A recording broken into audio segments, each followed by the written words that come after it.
Hello, science class में आपका बहुत बहुत स्वागत है। आज हम बहुत ही ज़रूरी टॉपिक पर आ गए हैं।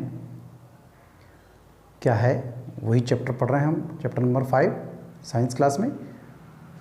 हमने आज का टॉपिक स्टार्ट करने से पहले मैं पिछली बात आपको बताना चाहता हूँ।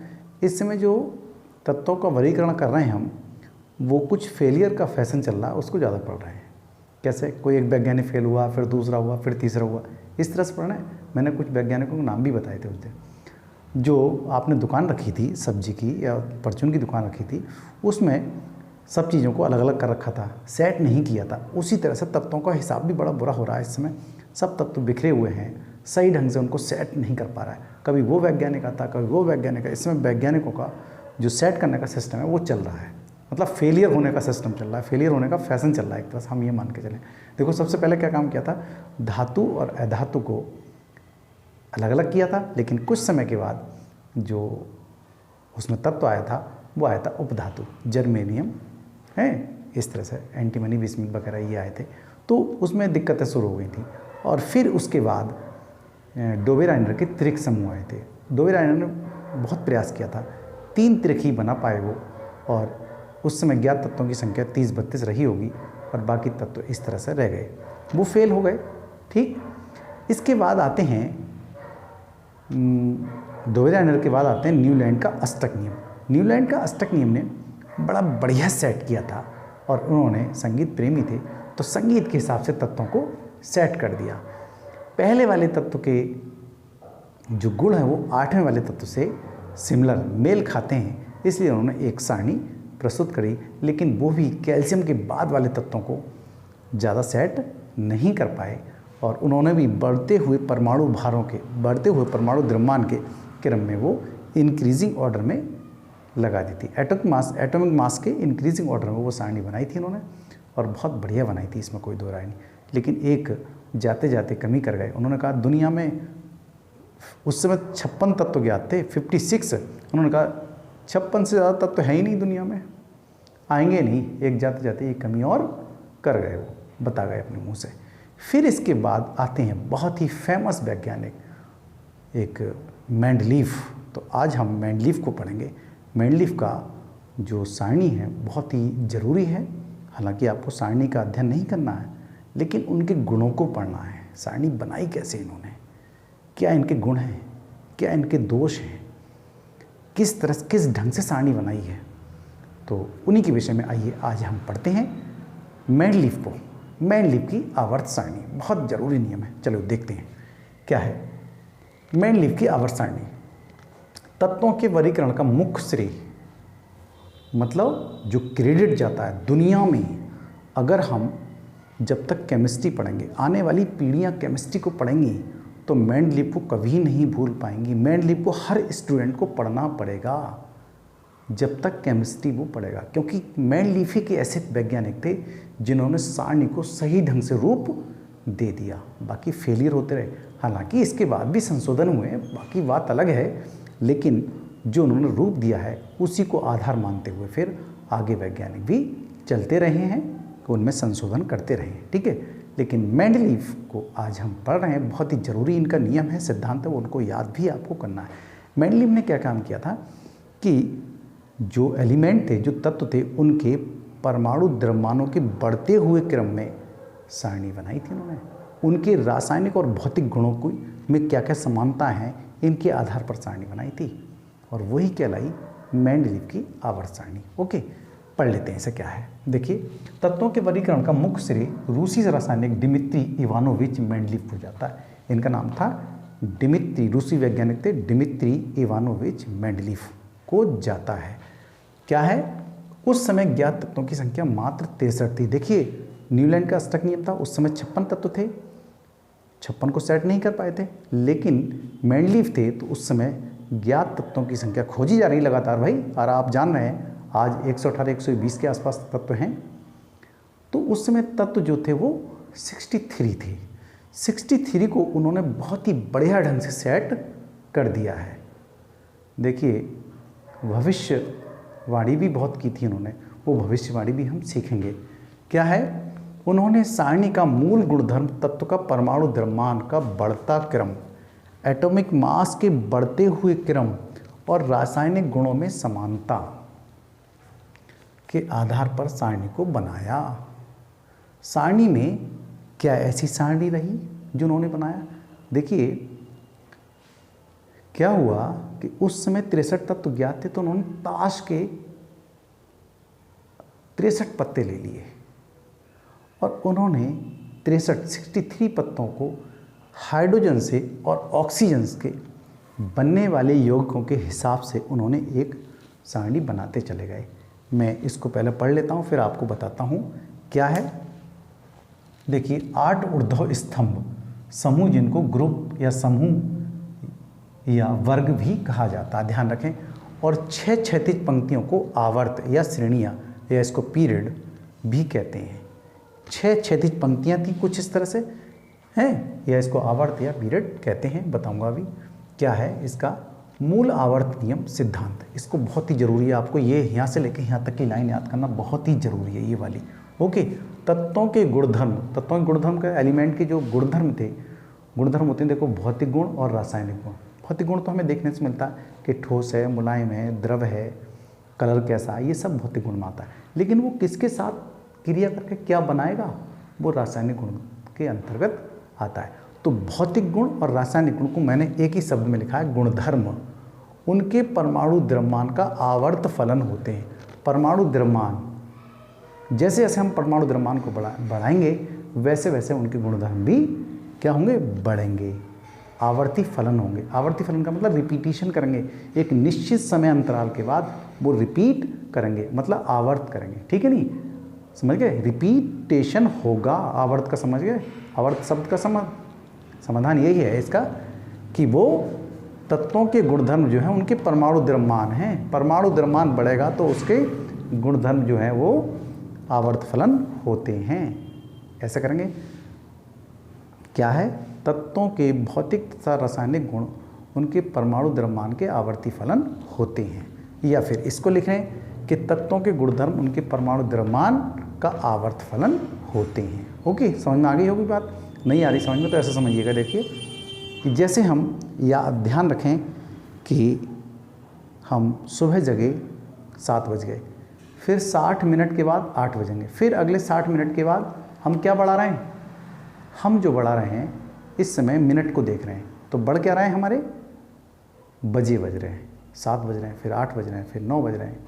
ठीक है, नहीं तो हमारे मिनट जो है वो मिनटों के जो मिनटों का जो पीरियड है वो बढ़ता चला जाएगा।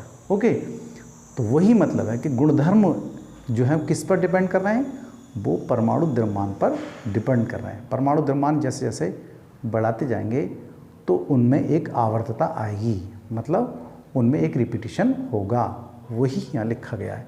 और वो उन्होंने चेक कैसे किया था, रिपीटिशन कैसे चेक किया था। देखो कुछ तत्व प्रकृति में बहुत हल्के थे, जैसे हाइड्रोजन, नाइट्रोजन, ऑक्सीजन, तो उन्होंने हाइड्रोजन से और ऑक्सीजन से क्रिया करा करके 63 तत्वों को उन्होंने एक चेक करते आ रहे, सारणी करते हैं, कैसा रंग निकलेगा, कैसा गुण देगा, कैसा क्वालिटी आएगी इनकी। तो वो ताश के पत्तों पर वो लिख रहे थे, और लिखते समय क्या काम किया, ताश के पत्तों पर उन्होंने पहला गुण लिखा, ये ताश का पत्ता लिया और उस पर कुछ उन्होंने लिख दिया, और दीवार पे कीली ली और पहली कीली उन्होंने गाड़ दी। ओके, कि ये इसका गुण है, लिखा। अब ऑक्सीजन से क्रिया करा ली तो गुण लिख दिया यहीं पर। फिर हाइड्रोजन से ऑक्सीजन से क्रिया करा रहे थे, ये क्यों करा रहे थे, क्योंकि ये अपेक्षाकृत ये सक्रिय है, हाइड्रोजन और ऑक्सीजन। ठीक है, और अन्य तत्वों से सक्रियता की वजह से इनको ज़्यादा जल्दी से क्रिया कर लेती हैं, इसलिए। अब दूसरा पत्ता लिया तो दूसरे पत्ते को भी उन्होंने क्या काम किया कि वो लिया, फटाक से जो गुण थे दूसरे तत्व के वो भी यहाँ पर लिखे और टांग दिया। फिर तीसरी कीली पे लिया, इसी तरह से ताश के पत्ते ले रहे हैं और वो लिखते चले जा रहे हैं दीवार पे। देखो वही रूसी वैज्ञानिक थे, क्या क्या उनकी भाषा रही होगी उस समय, हैं वो अपने हिसाब से उन गुणों को चेक कर रहे थे और सारणी बनती चली जा रही। कैसे, गुणों परमाणु द्रव्यमान के बढ़ते हुए क्रम में वो रख रहे थे। ऐसे ही तीसरा हो गया ये, फिर चौथे पत्ते को भी रख रहे हैं, फिर 5वें को भी रखा इसी तरह से, फिर 6ठे को भी रखा, फिर 7वें को भी रखा, फिर 8वें को भी रखा, ऐसे ही इसी तरह से इनकी एक सारणी बनती चली जा रही है। फिर आगे क्या देख रहे हैं, देखो ये फिर और पत्ते निकाल रहे हैं, पत्ते तो बहुत सारे हैं, 63 पत्ते हैं उनके पास, 63 तत्व हैं। तो अब आगे देख रहे हैं, तो फिर यहाँ से मेल खा गए कुछ के गुण, फिर और देख रहे हैं कुछ के गुण यहाँ से मेल खा गए, कुछ गुण इस तरह से मेल खा गए, ठीक है। ये तो कुल मिला करके बनती चली जा रही है उनकी सारणी। फिर आगे देखा तो यहाँ इसके सिमिलर हो गए, इसकी प्रॉपर्टी इस 7 में से सिमिलर हो गई अलग अलग, तो वहाँ देखा तो वहाँ मिल गया। कुल मिला करके इस तरह से उनकी एक क्या हुआ, ये देख रहे हैं इस तरह से एक वर्टिकल लाइन हम खींच रहे हैं। तो वर्टिकल ये वाले जो खाने बने हैं इनको ही क्या कहा है, ऊर्ध्वाधर स्तंभ। ये ही तो स्तंभ बने हैं, ये स्तंभ जो बने हैं, ठीक है नी, इस तरह से स्तंभ बनते चले जा रहे हैं। और क्षैतिज पंक्तियाँ ये कहलाई इसकी क्षैतिज, ये क्षैतिज। तो एक पंक्ति तो ये हो गई, ऐसी दूसरी पंक्ति होगी, ऐसी तीसरी होगी, ऐसी चौथी होगी, ऐसी 5वीं होगी, ऐसे ही 6ठी होगी। कुल मिलाकर के अब तो इसमें 6 दिया लेकिन वास्तव में 7 हैं, आगे देखेंगे, ठीक है। तो इनको क्षैतिज पंक्तियाँ कहते हैं या फिर कहते हैं आवर्त, इनको श्रेणियाँ कहा गया है या फिर पीरियड कहा गया। ध्यान रखें, इन तीनों नामों से आ सकता है एग्जाम में, या इन तीनों नामों से आ सकता है। इस जो खड़े स्तंभ में उन्हें क्या कहते हैं, वर्ग कहते हैं क्या, यहाँ वर्ग वाले लिख लो, वर्ग भी कहा जाता है इसको, वर्ग या समूह या ग्रुप, ठीक उसी तरह से कहते हैं। अब इनमें नाम डालते गए, जैसे यहाँ डाल दिया हाइड्रोजन, तो हाइड्रोजन को देखा, फिर यहाँ लिथियम डाल दिया, फिर यहाँ सोडियम डाल दिया, इस तरह से ये संख्याएं आपको बढ़ती चली जा रही थी। तो ये हो गया 1 आवर्त, 2 आवर्त, 3 आवर्त, 4 आवर्त, 5 और ये 6 आवर्त। इस तरह से ये सेट में आपको अभी दिखाता हूँ आवर्त सारणी किस तरह से उन्होंने बनाई थी। अब हम इनकी क्वालिटी भी पढ़ते हैं, क्या गुण हैं इनके। लक्षण आएगा तब भी आपको यही लिखना है, ठीक है, गुण आएगा तब भी आपको यही लिखना है। तो देखिए मेंडलीफ की आवर्त सारणी के गुण क्या थे। नंबर 1 तो गुण आपसे आता है, क्या था, उन्होंने परमाणु द्रव्यमान के बढ़ते हुए क्रम में, इंक्रीजिंग ऑर्डर में, एलिमेंट के इंक्रीजिंग ऑर्डर के हिसाब से वो सारणी बनाई थी। और उनके भौतिक और रासायनिक गुण जिन जिन के समान थे वो यहाँ मिलते जा रहे हैं। तो इनको हम पढ़ लेते हैं कैसे कैसे। चलिए, नंबर 1, प्रत्येक आवर्त में तत्व का परमाणु द्रव्यमान बढ़ते क्रम में है। प्रत्येक आवर्त में इसका कम, इसका और ज़्यादा, इसका और ज़्यादा, इसका कम, इसका और ज़्यादा, इसका और ज़्यादा, इसका और ज़्यादा, ठीक है नहीं, बढ़ता हुआ क्या है, परमाणु द्रव्यमान है। ओके, चलिए दूसरा नंबर देखेंगे, एक ही समूह के सभी तत्वों का गुणधर्म समान है।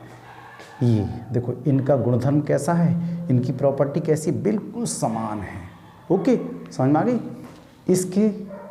इसके समान ये हैं, ये और ये समान नहीं, ये सेकंड के पूरे तत्वों के सभी गुणधर्म कैसे समान हैं, ठीक। ऐसी थर्ड के सभी इस तत्व, इसके गुणधर्म जो हैं, जो इसके गुण हैं वही इसके हैं, वही इसके हैं, वही इसके, वही इसके, सभी के सभी गुणधर्म कैसे हैं, समान हैं। स्तंभ लिखा है ना, कैसे, एक ही समूह, समूह इसे कहते हैं ना, सभी तत्वों के गुणधर्म समान हैं। ओके, तत्वों का परमाणु द्रव्यमान उसका मौलिक गुण है। मौलिक मूल गुण किसकी वजह से है, उसका परमाणु द्रव्यमान है। देखो कोई भी तत्व की 2 चीज़ होती हैं, एक परमाणु द्रव्यमान और एक परमाणु क्रमांक। ओके, तो ये जो सारणी बनाई उन्होंने परमाणु द्रव्यमान के हिसाब से बनाई। तो ये मूल प्रॉपर्टी कैसी है, वो है परमाणु द्रव्यमान, एटॉमिक मास की वजह से ये इसका मौलिक गुण है। ओके, ठीक। अगला देखेंगे, कुछ रिक्त स्थान छोड़ दिया जिससे आने वाले तत्व की भविष्यवाणी की जा सकती हो, की जा सकती है, जैसे स्कैंडियम, गैलियम, जर्मेनियम। देखिए कुछ खाली स्थान छूट गया, जैसे ये छूट गया, जैसे ये छूट गया, जैसे ये छूट गया, ठीक है ना। कुछ कहीं कहीं खाली स्थान भी छोड़ दिया गया। और जिस समय 63 तत्व ज्ञात थे, उन्होंने कह दिया कि भविष्य में दुनिया में खोजे जाने वाला तत्व, आगे आने वाला तत्व मेरे बाद भी मेरी सारणी में जगह प्राप्त कर लेगा। बहुत बड़ी बात थी भैया, आसान थी नहीं। देखिए अगर कोई आदमी भविष्यवाणी करने बैठ जाता है तो उसको लोग भगवान मान लेते हैं। मान लेते नहीं मान लेते हैं? मेंडलीफ को क्यों नहीं माना? मेंडलीफ एक बहुत ही बड़े वैज्ञानिक थे। उन्होंने भविष्यवाणी कर दी कि आने वाला तत्व जो भी होगा वो इस सारणी में जगह प्राप्त कर लेगा। और वो जगह प्राप्त किसने करी? उन्होंने ये भी बता दिया था कि इससे पहले एल्युमिनियम है, मान लिया इससे पहले क्या है, ये एल्युमिनियम, और इसका पता नहीं क्या नाम था इसका। जो भी तत्व आएगा वो इसके साथ यही नाम जोड़ेगा उसका, एका करके। ये एल्युमिनियम है तो ये तत्व कौन सा होगा? जो खोजा जाएगा वो जगह प्राप्त कर लेगा और परमाणु द्रव्यमान बिल्कुल सेट बैठेगा उसका, वो बिल्कुल उतना ही बैठेगा। भाई इसका है कम, उससे उसका ज़्यादा, उससे उसका ज़्यादा, तो इसके बीच में उन्होंने एक जगह छोड़ी थी और वो तत्व वहाँ जगह प्राप्त कर ली थी उस तत्व ने, उस खाने के अंदर, ओके नहीं, उस समूह और उस खाने, उस आवर्त के बीच में ये जगह प्राप्त कर ली थी उसने। ये ऐसी भविष्यवाणी किसने की थी? मेंडलीफ कर गए थे।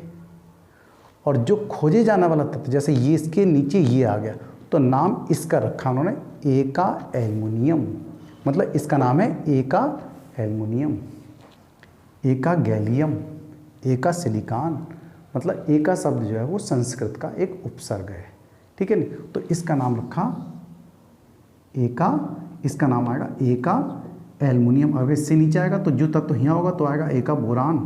तो ऐसे यहाँ 3 तत्व खोजे गए थे, ये नए मैंने यहाँ लिख दिए गए हैं। जैसे स्कैंडियम खोजा गया था, गैलियम खोजा गया था और जर्मेनियम खोजा गया। तो स्कैंडियम जो है वो बोरान के नीचे है, मैं अभी आपको सारणी दिखाऊंगा। तो इसका नाम क्या आ जाएगा? एका, ये एका बोरान, एका एल्युमिनियम, मतलब गैलियम का नाम है एका एल्युमिनियम, और जर्मेनियम का नाम क्या था? एका सिलिकॉन। ये सिलिकॉन था, सिलिकॉन के नीचे खोजा गया था, ये सिलिकॉन के नीचे वाले खाने में आया है, मैं दिखाऊंगा आपको अभी सारणी में, ठीक है। तो इस तरह से ये गुण इसके मिल गए हैं। चलिए मैं सारणी आपको दिखाता हूँ। देखिए ये जो सारणी है आप देख रहे हैं, इसमें मेंडलीफ की आवर्त सारणी, वो उन्होंने कुछ इस तरह से ये सारणी बनाई है।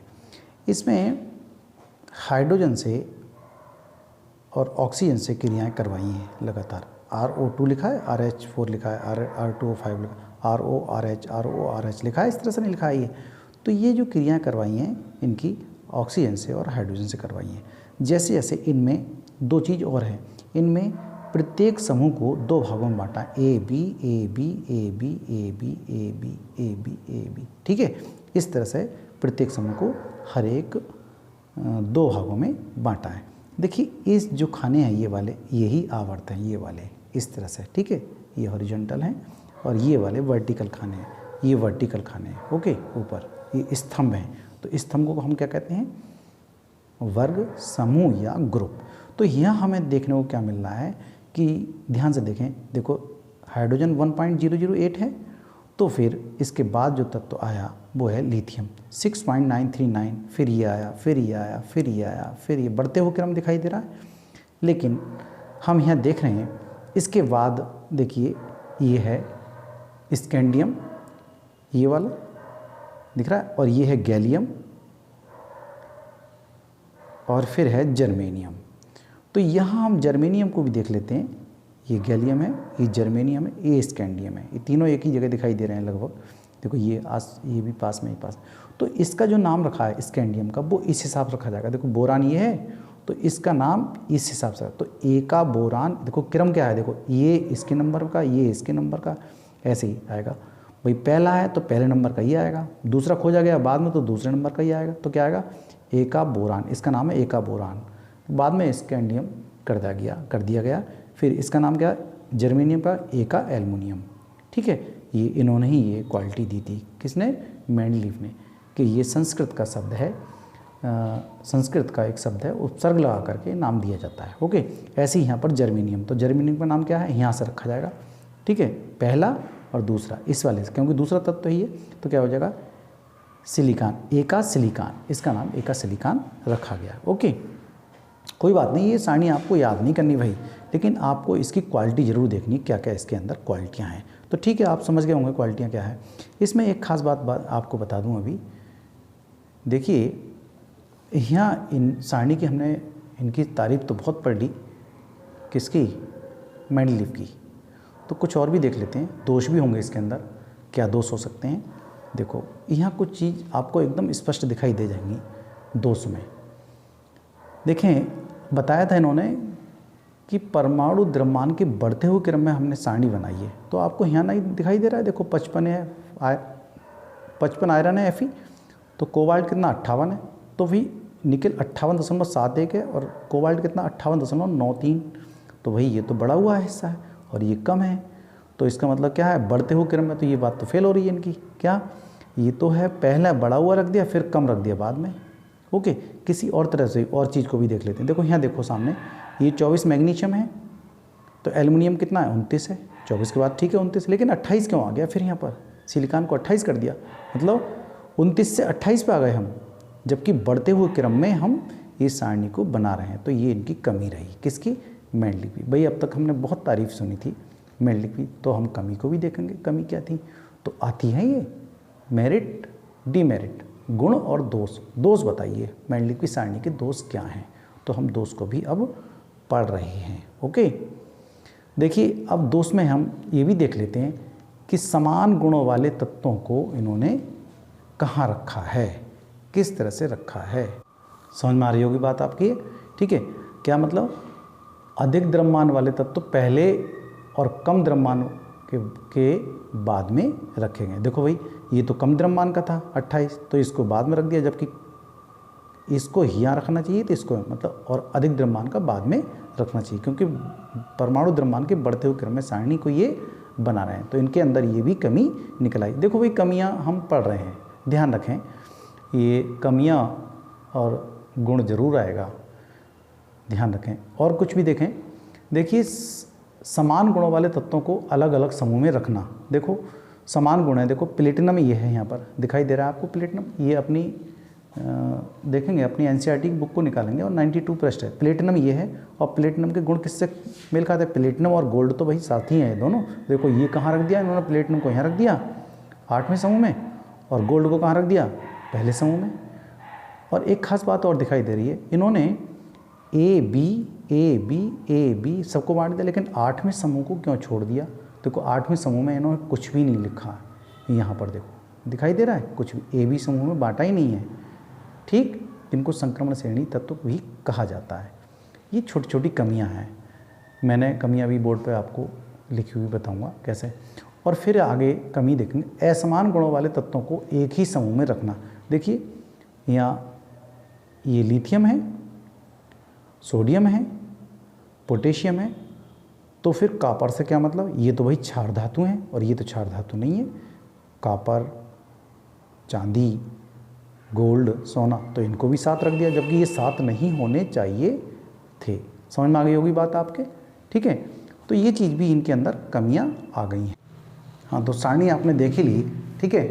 तो अब तक हमने बहुत बहुत तारीफ़ सुनी थी भाई मेंडलीव की, तो कहीं ना कहीं जो वो तारीफ़ के काबिल होता है, तो कुछ लोग आलोचना नहीं करते हैं, तो आलोचना भी इनकी की जानी चाहिए। और आलोचना के साथ साथ हमने कुछ पॉइंट पढ़ लिए थे। देखिए अधिक द्रव्यमान वाले परमाणु का जो अधिक द्रव्यमान था वो क्या कर दिया, बाद में पहले रख लिया, और रखना जाना चाहिए था बाद में, वो पहले रख गए। और क्या है फिर, समान गुणों वाले तत्वों को अलग अलग समूह में रख दिया। भाई प्लेटिनम वहाँ रख दिया और गोल्ड को यहाँ रख दिया, क्या मतलब, जबकि गुण इनके कैसे हैं, समान हैं, ठीक।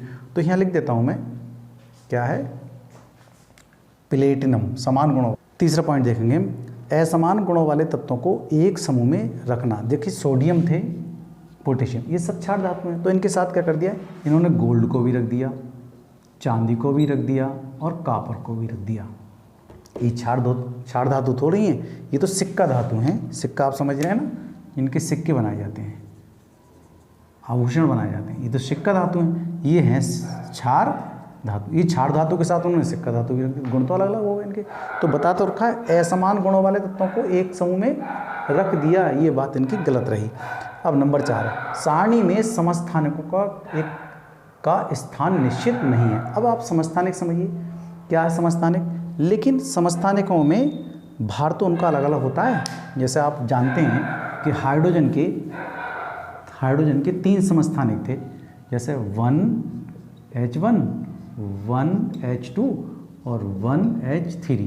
देखिए इनका भार जो है ये 1 है, इसका भार 2 है, इसका भार 3 है। तो इन्होंने तो ये बताया था कि सारणी जो बनाई है मेंडलीव ने, वो इंक्रीजिंग ऑर्डर बनाइए, मतलब एटॉमिक मास के इंक्रीजिंग ऑर्डर बनाइए, मतलब बढ़ते हुए परमाणु द्रव्यमान के क्रम। तो परमाणु द्रव्यमान तो बढ़ रहा है हाइड्रोजन का, लेकिन हाइड्रोजन के समस्थानिकों को कोई भी स्थान इन्होंने नहीं दिया है। ओके, समझ में आएगा? आगे बात नहीं आ रही, बहुत ही ज़्यादा इंपॉर्टेंट हिस्सा है ये समस्थानिक। ये हाइड्रोजन के समस्थानिक आप 9th क्लास में ही पढ़ चुके हैं पहले ही। ओके, अब अगला हिस्सा आता है, बाद में ज्ञात हुआ तत्वों का मूल लक्षण परमाणु द्रव्यमान नहीं है, तो फिर है क्या? वो है परमाणु क्रमांक। बल्कि कौन सा हुआ वो? परमाणु क्रमांक। मतलब इन्होंने बनाई जो सारणी वो बनाई परमाणु द्रव्यमान के हिसाब से, लेकिन वास्तव में जो बनती वो सारणी वो परमाणु क्रमांक के हिसाब से बनती, तो शायद गलतियाँ बिल्कुल ना निकलती।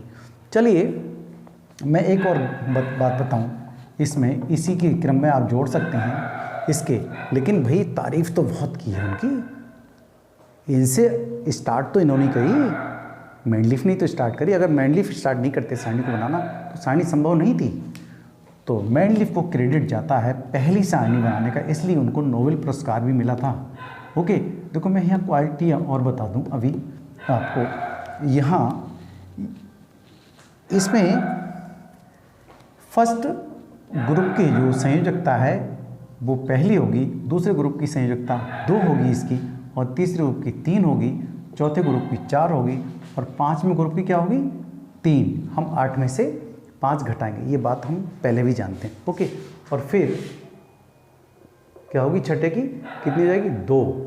8 में से 6 घटाएंगे, फिर 7 में की 1, और 8 में की अभी इन्होंने डिफाइन नहीं करा है। ये इनर्ट गैसेस में 8 में को 8 जीरो होगी या क्या होगी, ये इन्होंने अभी डिफाइन नहीं किया। क्या मतलब था? पहले समूह की संयोजकता 1, दूसरे की 2, तीसरे की 3, चौथे की 4, 5वें की 3 होगी। 8 में से हम घटाएंगे फिर 5, फिर छठे की 2 और 7वें की 1 घटा के देखेंगे ना, जैसे जैसे बढ़ेंगे हम। यहाँ आ गए 5, 5वें में क्या आएंगे? 8 में से 5 घटाएंगे 3 बचेगा, छठे में 8 में से 6 घटाएंगे 2 होगा, 7वें में 8 में से 7 घटाएंगे तो 1 बचेगा, इसलिए उसकी संयोजकता। और एक खास बात और है इसमें, इस गुण में चाहे लिख सकते हैं हम 4 नंबर में कि 5 में जो 5वां गुण भी लिख सकते हैं कि प्रत्येक समूह की सभी तत्वों की संयोजकताएं समान होती हैं। लिख लो चाहे, प्रत्येक समूह में सभी तत्वों की संयोजकता समान होती है। ये वाला पॉइंट और डाल सकते हैं 4 के बाद 5। तो ये गुणों को बहुत अच्छे ढंग से आप याद रखें और दोष को भी बहुत अच्छे ढंग से याद रखें, क्योंकि ये ही पूछे जाएंगे। लक्षण में पूछे जाए तब आप गुण को लिख सकते हैं, लक्षण वही है। और ये बहुत ही ज़रूरी है, ये वाला पॉइंट सिद्धांत, जिसको हम नियम कहा गया है कि तत्वों के भौतिक तथा रासायनिक गुण उनके किसके तत्वों के द्रव्यमान के आवर्त फलन होते हैं। भौतिक तथा रासायनिक गुण को मैंने केवल एक ही शब्द कह दिया, गुणधर्म।